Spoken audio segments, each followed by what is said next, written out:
आज मैं वापस आपके लिए एक हार्ट टचिंग स्टोरी लेकर आया हूँ और मुझे पूरी उम्मीद है कि यह कहानी आपके दिल को छूकर जरूर निकलेगी।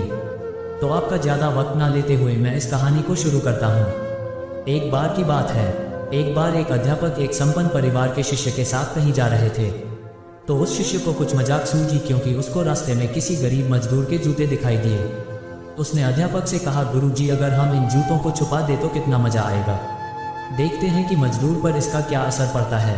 अब उसको तो मजाक सूझ रहा था, लेकिन गुरुजी ने कहा कि नहीं, गरीब इंसान के साथ इस तरह का भद्दा मजाक करना ठीक नहीं है। उसने कहा, क्यों ना हम इन जूतों में कुछ सिक्के डाल दें और देखें कि इसका इस गरीब मजदूर पर क्या प्रभाव पड़ता है।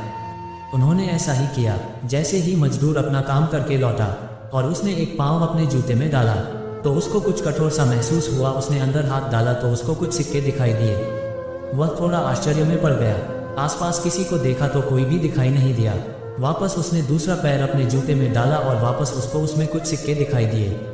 अब दोनों जूतों के सिक्कों को उसने अपने हाथों में रखा और प्रभु की तरफ इशारा किया है। प्रभु पता नहीं किस भले मानुष ने ये सिक्के मेरे जूतों में छुपाए हैं, लेकिन जिसने भी छुपाए हैं उसको मेरी दुआ है ताकि इन पैसों से मैं अपने बच्चों और पत्नी के लिए कुछ खाना और दवाइयाँ ला सकूंगा। और इतना बोलकर वह चला गया।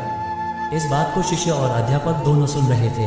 अब अध्यापक ने शिष्य से पूछा कि अब तुम मुझे बताओ कि तुम्हें कैसा महसूस हुआ, तुम्हारी पहले वाली मजाक या मेरा ये तरीका। तो उसने कहा कि गुरुजी मैं आपसे क्षमा चाहता हूँ। अब मुझे समझ आ गया है कि सच्ची खुशी किस चीज़ में है। जब हम किसी की मजाक उड़ाते हैं तो हमें कुछ पल का आनंद मिलता है, लेकिन इससे हमें बद्दुआ मिलती है। लेकिन अगर हम किसी की मुश्किल परिस्थिति में मदद करते हैं और जिसकी भी हम मदद करते हैं उसको भी नहीं पता कि हमने उसकी मदद की है, लेकिन अंदर ही अंदर हमें पता है कि हमने उस इंसान की मदद की है, यही सच्ची खुशी है। जब हम दूसरों को खुशी देते हैं तो हमें सच्ची खुशी मिलती है। और दान करते रहिए जिसके भी आप काबिल हो।